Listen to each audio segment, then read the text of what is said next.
सभी देव देवी के चरण में प्रणाम करती हूँ, अपने माता पिता के चरण में प्रणाम करती हूँ। मेरा प्रणाम स्वीकार हो, स्वीकार हो। गुरु भाई गुरु बहनों, कहानी कथा तो सब सुनते हैं, बाकी अमर कथा तो कोई नहीं सुनते हैं। सुहाग अमर कथा सुनने से दिल में खुश रहता है, सुहागन रहता है। बाकी सुहाग कथा जरूर, अमर कथा सुहाग सुनना चाहिए। सुहाग अमर कथा। एक साहूकार थे, उसका 4 बेटियां थे। जब 4 बेटियां थे, 4 बेटियां सब पूजा पहुर करती थी, उसका माँ भी पूजा करती थी। बाकी 3 गो के पूरा दिया जलते रहते थे रात दिन। और छोटी वाली बेटी थे, उसका रोज दिया जलाती थी, बाकी वो दिया उसका ज्यादा देरी नहीं जलते थे, बुझ जाते थे। और 3 गो थी तो रोज वो जाके कथा रामायण खूब सुनती थी, सुहाग के कथा भी सुनती थी। कौन पूजा भी होते थे तो पूजा वो सुनती थी, कथा कहानी। आई थी छोटी वाली, ये नहीं सुनती थी। जो नहीं सुना करती थी तो ऐसी करते करते करते 3 गो बेटी थी तो बहुत खुश थी। बाकी ये छोटी वाली भी तो ये भी खुश रहती थी। बाकी एक दिन के बाद हुआ, 3 गो के शादी ब्याह सब हो गया। और छोटी वाली के हुआ तो बोलती है कि माँ हम दिया जलाते हैं तो मेरा दिया क्यों नहीं जलते हैं, तुरंत बुझ जाता है। उसका माँ बोली कि देखो बेटी, आप तो पूरा भर दिया घी डाल दो, घी डाल देगी तो आपको दिया रात दिन जलते रहेगा भगवान के पीछे। और वो भी बोलते थे कि ठीक है माँ। वो पूरा घी डाल के भर दिया, फिर छोड़ दिए। बाकी तो पर भी घी डालने के बाद भी वो दिया बुझ जाती थी। ऐसे करते करते एक दिन के बाद हुआ कि बहुत उदास रहने लगे। और उसका शादी ब्याह 3 गो के पूरा हो गया, पूरा बढ़िया घर मिल गया। और इसका मिले बेचारी के एकदम गरीब घर, लकड़हारा, लकड़ी काटते थे और बेचते थे जंगल में, लकड़ी काट काट के और गुजर बस करते थे। वैसे करते करते करते करते बेचारी वैसे ही कभी दाल रोटी, सब्जी रोटी, नमक रोटी खा के जीवन काट रही थी खुशी खुशी। तो पर भी किसी से शिकायत नहीं था कि हाँ हमरा इतना गरीब घर में मिले हैं, और चाहे मेरा पति लकड़ियाँ काटते हैं। एक दिन के बाद हुआ कि लकड़ी काट के और राजू ले आए। जब राजू नाम था उसका पति के, राजू, और राजू लकड़ी काट के ले आए, कम काटे लकड़ी। उसका पत्नी बोले कि देखिए आज स्वामी आज बहुत कम लाए हैं, आज इतनी सुन लकड़ियां लाए हैं। उसका पत्नी बोल रहे, पति बोल रहे कि क्या करे, आज मेरा तबीयत ठीक नहीं था, इसी के कारण आज लकड़ी हम कम लाए हैं। बोले कोई बात नहीं स्वामी, हाथ धो के देखते हैं तो उसका बुखार है। फिर लकड़ी कुल्हाड़ी हाथ में लिए, फिर लकड़ी काटने चलने लगे तो राजू फिर उसका पत्नी बोले कि देखिए स्वामी आप मत जाइए, आपको साथ हम जरूर चलेंगे। बोले कि ठीक है चलिए। चलने लगे, चलते चलते चलते जंगल के पूरा घना ओर जंगल के ओर चला गया।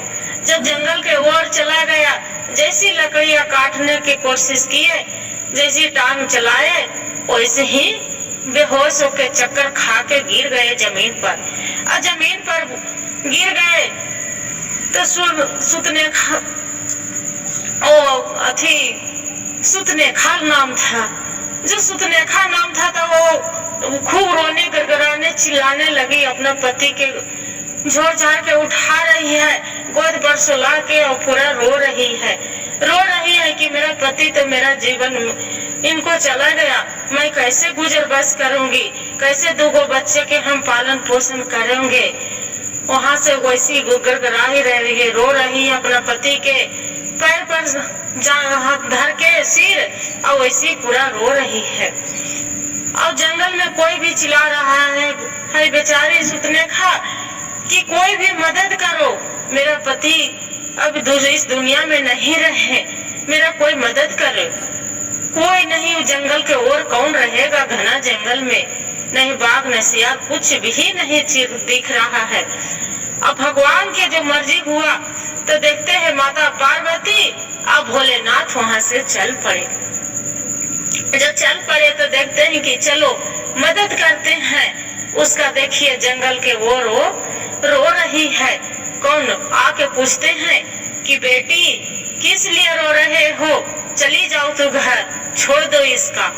वो बोलती है सुतनेखा कि नहीं बाबा, हम नहीं छोड़ेंगे, ये मेरा स्वामी है, इसको हम छोड़ देंगे, इनको जंगल में सियार मकार खा जाएगा, इनको हम छोड़ के नहीं जा सकते हैं। चाहे मेरा जीवन जाए और चाहे मेरा जीवन रहे, हम पति के साथ हम सत हो जाएंगे, बाकी हम नहीं छोड़ेंगे। भोले बाबा माता पार्वती बोलते हैं कि ठीक है बेटी, आप नहीं जाएंगे, तकी नहीं। 3 ख्यावा पावा करार किए तो बोलते हैं ठीक है बेटी। आपको माता पार्वती बोलते हैं कि स्वामी, अब इनको सुतनेखा के आप मदद करिए, आपको बहुत पूजा पाहुर हर चीज करती थी, ऐसा बात नहीं है।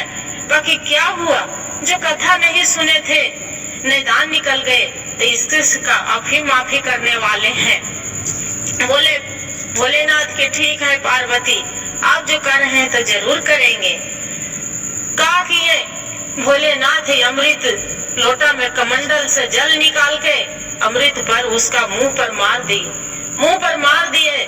वो सौकार जी उठ के बैठ के अब बोल रहे हैं कि अरे मेरे कच्चा नींद क्यों उठा दिए। उसका पत्नी अब बाबा भोलेनाथ अब माता पार्वती कैलाश पर्वत पर चली गए। पत्नी बोल रही है कि नहीं स्वामी, आपका कच्चा नींद आपका दुश्मन सोए, बाकी आप नहीं, आप बाघ के मुंह से लौटे हैं, भगवान भोलेनाथ आपको जीवन दिए हैं। यहाँ से स्वामी घर चलिए, बाकी अब यहाँ हम एक पल जंगल में नहीं रहेंगे। भोलेनाथ बोले कि देखो जाते जाते सुतनेखा की देखो बेटी, आप जाओ घर जाके बढ़िया से जग करो, करके पूजा करके अखंड पूजा होते हैं, अखंड पूजा करवा के अब तू कथा ध्यान से सुनो, आपका मनोकामना जरूर पूरा होंगे। सुतनेखा बोलती है कि ठीक है बाबा, आपको कहल हम नहीं भूलेंगे। घर में जाके अब पूरा अखंड पूजा करवा के अब कथा कहानी सुनने लगे और सुनते सुनते कथा बहुत भारी जग करवा के ओकर बाद में फिर उसका कुछ के कमी नहीं है, पूरा चारों दिशाओं के राजा बन गए, खुशी खुशी जीवन बिताने लगे। हर हर महादेव। जैसे एक बेटी पर दया करे थे वो भोलेनाथ, और वैसे ही सब कहने वाले पर करिएगा और सुनने वाले पर करिएगा महादेव या मैया पार्वती। हर हर महादेव।